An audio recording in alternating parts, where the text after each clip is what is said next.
Krásny deň vám prajem. Dnes dostanete odpoveď na otázku, či známa česká moderátorka Eva Perkausová trpí anorexiou. Vítajte v Top Star. Našli sme slovenskú Pamelu Anderson. Nie každá žena si to môže dovoliť, nie každá žena a herečka je ochotná nakrúcať nenalíčená.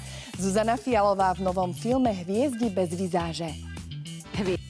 Počas jedného zápasu odbehol až 16 kilometrov. Teraz ho bavia napríklad šípky.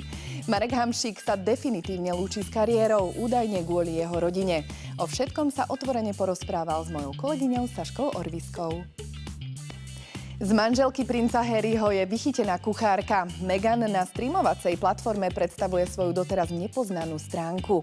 Nie len, že varí, ale ukazuje aj, ako sa vo svojom kalifornskom sídle stará o záhradku a traví čas so svojou rodinou. Ktorý bývalý atlét prehovoril o svojich 3 ženách v domácnosti. Sledujte, ako to zvláda s toľkými babami.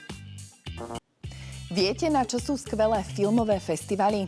Nie len, že sa dozvieme, čo nové sa nakrútilo, ale odborná porota ešte zhodnotí, či sa na to vôbec vydať do kina.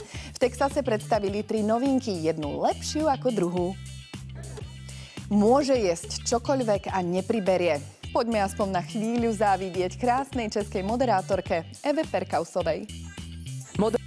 Tvárou tohtoročného filmového festivalu Febiofest sa stala herečka Zuzana Fialová, ktorá účinkovala v snímke Od marca do mája.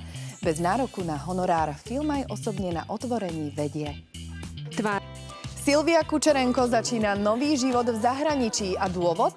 Ten sa dozviete až zajtra. Dnešný Top Star je na konci, majte sa krásne a dovidenia.